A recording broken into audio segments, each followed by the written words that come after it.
everybody, welcome back to another video. I'm hoping you guys are all having a fantastic day. So today's upload, or this upload, we'll be talking about the winter storm potential that is continuously growing. It will be most likely occurring across the northeast and a lot of southeastern Canada. In terms of the northeast, most of the northeast will be seeing rain out of this, though several locations will be seeing snow, and when they do see snow, it will fall heavily. And southeastern Canada will also be seeing a good dose of snow. So I want to talk about that, discuss the different models, go over the certain scenarios. And if before we get further into this, if you guys would like to check out my other videos, check out this channel, watch this video, consider subscribing if you like what you're seeing. And if you are a returning viewer, liking the video would be absolutely fantastic. So that would be really what would make my day. So let's get into this. Notice we start off by looking at the GFS model. Again, we have, I apologize about the chair. I think I need to make a separate video of just the chair ambience so we can shut up and not interrupt. Alright, but notice we have a bit of rain across the northeast, and into the northwest we have another storm system. This storm system is going to be the direct correlation to what's going to develop across the northeast. So if you want to kind of, it is connected with this system, but it's not exactly this system, what's going to occur across the northeast and southeastern Canada. But if you want to call it, we could, just already say that the storm is on land, and the models have picked up in accuracy because it's on land. Once it's on land, there's way more data opportunities, sending in weather balloons or weather satellites have a greater view of it, and of course more investigation can be done on it versus when it's over the ocean and there's little access to it. So notice this little guy speeds across the northwest and into the northern plains, mainly rain for the northern United States. Really, it is rain for almost everyone up until it gets to around Lake Superior on the northwest side, which usually with systems like this, and really all snowstorms, snow systems, the northwest side always sees snow or the heaviest snow, and you can see that in this case that's true. A bit of snow showers across the UP, definitely expecting that until this Thursday and Wednesday and Friday. So this is not far out at this point. It's pretty close in time, so definitely something to keep an eye on for. Obviously, the snow won't be falling at heavy rates or be extremely heavy, but something to plan for in terms of travel and outdoor activities. Notice this thing moves into southeastern Canada and it kind of explodes over Quebec in terms of size, not really in terms of strength. It just kind of obliterates. You can see it just really spreads out, almost like if a bomb was lit up. And not in a sense, again, of intensification. The cold air behind it is abundant, which sets the stage for the remaining cold front energy that mixes with the tropics to blow up into a snowstorm. So notice, this model, by the way, is a GFS. This model has been the most reluctant out of all the other models to show this storm system. And honestly, it has done the worst job, but over time it has tracked to or has adjusted to the other models, and you can see now it is showing a storm. It's marginally weaker. It's quite a bit weaker actually than what the other models are showing. There is still quite a bit of rain, and you can see across Maine some heavy snow, even some thunder snow. Southeastern Canada seeing a good dosing of snow, and this does intensify as it moves into southeastern Canada, into Quebec. So definitely a large storm. Now I do want to quickly mention, after this nor'easter, if you will, northeast snowstorm, there is another potential for a storm, and this one is completely, it could be anything at this point. The models are completely in complete disagreement. You can see that this one is showing a pretty strong, powerful low pressure with very cold temperatures behind it, and another potential northeast system developing after that. We are getting very far out, and I do want to emphasize that this is, at this point, very far out. You can't really adjust or make a prediction about a certain storm, but you can observe trends in the long range, especially if it's occurring over several model runs and different models in general. Notice we see a bit of a warm up towards maybe end of October. We see that 540 line get pushed back to the north, but really it's constantly kind of waiting to get pushed back in, and you can see it does so with this model run. Notice we also see a storm possibly across California, and not just the northwest, but maybe the southwest. So definitely good news, and excited to see that. Let's take a look at the GFS parallel. This is a very good model. I would say it's better than a GFS has done a better job, but sometimes it likes to overdo the overall activity of the pattern. Notice nor'easter little clipper-like system combining with the cold front of the big storm that occurred earlier in the week across Michigan, Wisconsin, Illinois, yesterday actually, and then also the remnants of Tropical Storm Delta, or formerly Hurricane Delta, which at one point was a Category 5, and you can see that's all what remains of it there. Here we have a pretty, again, that little clipper speeds across the upper plains, dumps a bit of snow across just north on the northwest side, in the northwest flank of Lake Superior.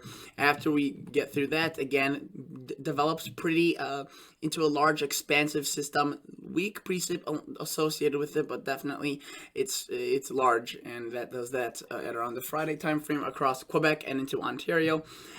Again, the cold front that the system leaves behind works in with the tropics, the moisture. And notice this, we have lift, because with this cold air mass that we could see is clearly lined up. And in fact, to show you the temperatures, which I will in just a minute, we would see very cold temperatures behind us. And what this does is, why this is occurring is because it's getting brought down by the jet stream. So we see the jet stream doing something like this, and across the north.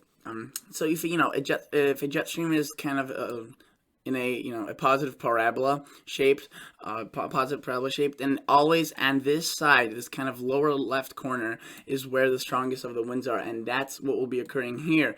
And that often aids in the development of precipitation in atmospheric conditions, and you can see that's what seems to be occurring. And again, the GFS parallel does keep it a bit stronger than the GFS, but not as strong as some of the other models. Definitely a large storm. The snow will definitely be interesting to see with this storm, whether or not the colder lines up with it more or less. Depends on how much snow Maine, New Hampshire, Vermont will get, and southeastern Canada. It develops pretty strongly, and we do see a little, again, that secondary storm, which the models are disagreeing on. You could see the GFS parallel, which is very close to the GFS, is all just, completely disagreeing with the GFS, showing a disorganized system, possibly more of a kind of flow of little systems. And you can see some clippers delivering quite a bit of snow across Minnesota and Wisconsin, maybe not in terms of magnitude, but in terms of the amount of real estate that is covered. And this is October 24th, so yeah, not unheard of, but just cool to see that winter is coming. And often it comes as a shock. Even if winter were to come late in December or early in October, it always seems to come as a shock. And that's just the thing with weather. You're never ready for winter. So I'm not either. This applies to me as well. Notice that we see with the GFS parallel very far out. Yes, I'm not talking about the storm in particular. Some people, when they see this and they see me loaded up on an image very far out, they think of me as a foolish forecaster. First off, I'm not forecasting about this storm. I'm just showing you that there's a possibility, and I'm just trying to point out a trend. But you can see the trend is it's active, a lot of cold air potential, so keep our eyes peeled. These type of scenarios will be going on later on as we get into fall, inevitably, because each fall has its fair share of storms. It's whether or not they're stronger or weaker. So let's look at the Canadian. You can see remnants of Delta moving off, dropping rain across the northeast right now. We have that little clipper that moves through, drops a little bit of snow, develops a cold front. We get that speed max from the jet stream, and with that we see a pretty significant storm system yet again develop across the northeast. You could see a bit of snow. The Canadian does keep it a bit weaker. It did keep it a bit stronger a couple of runs earlier in the week, but it's still there, and you can see it also includes this little clipper, which may not seem significant, but the wind around this will be pretty strong and gusty, and a lot of cold air associated with that. And the Canadian again puts its own twist on it, which at this point is just too far out and too little details to tell which model has the best view. Let's take a glance at the European model. I know I'm jumping around from all these models, but I want to give you a look of what all the models are showing. Here's the date, so you could track that along, and notice what we see. Remnants moving off. We have that little clipper moving into the United States. Northern Plains will be getting impacted by it tomorrow and into tomorrow evening. Then a little bit of snow north of Lake Superior into Canada. A bit of a bit of winds are definitely going to be associated with this clipper. That could drive a bit of lake effect activity off the lakes. Not necessarily in terms of snow, but in terms of rain. We do see that cold front develop, and with the European, we see actually the strongest scenario for the storm out of all the models. You can see that what it does, it's already organizes it pretty well by Saturday, and by moving into late Saturday into Sunday, we see a pretty strong low pressure, 1,000 millibars, breaking into the 900s. And notice this thing becomes pretty powerful. Lots of snow, sleet mixing in, strong winds. Thankfully, it doesn't look to be awfully expansive. I mean, look how quickly here, this is like, pretty much calm winds to possibly blizzard-like conditions over here. And as we push that into northern Quebec, this intensifies further and continues dropping snow. You can see the European develops a little clipper, what the other models are showing, but it doesn't do much with that system by itself. It introduces a northwestern slug of precip across the northwest into late this weekend. So you can see this is all happening in a very short amount of time, and for details we'll have to just keep monitoring this, and of course look at your National Weather Service, as they do provide you with the best information. And notice this system right here does something very interesting. It kind of sits around in the Rockies, just spewing out moisture into the Midwest, not really organizing into a storm, if you will, but still a lot of activity and precipitation going on. Snow to the north side, and just very interesting. We could be looking at some heavy snow across the mountains, and a lot of rain kind of going over the same area, so that could definitely be bad news in terms of flooding. We do see a pretty large system then move on to the northwest at around this time frame, according to the European. But again, our main concern is this storm right here and this little clipper. We'll have to monitor it, and you could see that that the European shows quite a bit of snow with the second one. This gets confusing even for me, because we see so many of similar storms taking similar tracks. So tomorrow's system will not have snow. It will be mainly rain, and it'll be a cold rain, maybe a bit of mixing. But after that one into the weekend, we could be actually looking at a clipper that drops 3 to 4 inches across the northern Minnesota and Northwoods, Wisconsin, the UP. And of course, this beast over here, which is just dropping pretty ridiculous rates of snow right there. Let's take a look at the total snowfall accumulations, and at a glance we see a lot of snow across the northwest, and we see that system blow up across the northeast. You can see it's very small, the little margin of error. We have, this could shift 100 miles, and many locations could be impacted by heavy snow that otherwise would be seeing rain. And you can see the amounts are significant, 19, 20 inches.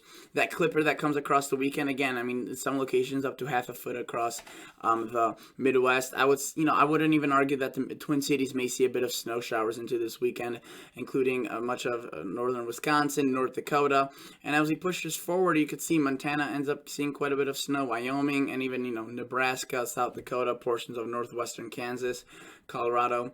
And of course, obviously, where it doesn't snow, it's not cold enough, but there's still precip, there will be rain, and the rain amounts across certain locations look pretty high. And this is definitely associated kind of in the range of where the jet stream is. So if the cold air is cold enough, we will be looking at an active snowy pattern, to say the least. And I want to take a quick look at what the Canadian is showing in terms of total snowfall, just to provide you a look. You could see much less across the northeast. The European shows more, but again, the European has been the most consistent. So at this point, I would say the European has the biggest accuracy with that northeast storm. But across the Midwest and into Montana, North Dakota, we see more snow with the Canadian. The GFS puts out a bit less, but has an odd location right here across Iowa, Wisconsin, Illinois of snow. I don't think this will happen at this point in time, at least. We'll have to monitor it though. But in the longer range, 384 hours, you can see it shows a lot of snow across the southern Canada into the northern United States. A bit less across the northeast, but again, the GFS has been the weakest model to look at. And the GFS parallel shows, again, decent amounts. A bit across the northeast, shows more across Maine, actually, than the European. Tons of snow across the southwestern Canada, and a bit across the plains, even into central Missouri, or northern Missouri. So keep an eye on this. And you can see Climate Prediction Center is believing there will be lots of cold weather to work with. A bit warmer across the northeast and kind of the coastal areas, and above average precip for a good portion of the country. And if it's cold enough, that will fall as snow. and then 8 to 14 day outlook, really almost a copy and paste of the 6 to 10 day outlook. Just slightly shade, lighter colors because of less confidence, and the precip does look a bit different. We see more of a drier pattern possibly. Still though, above average precip for a good portion of the Great Lakes and Northeast. So that's basically it for today's video. Thank you so much for watching, and I will catch you all guys on the next episode. See ya. Bye.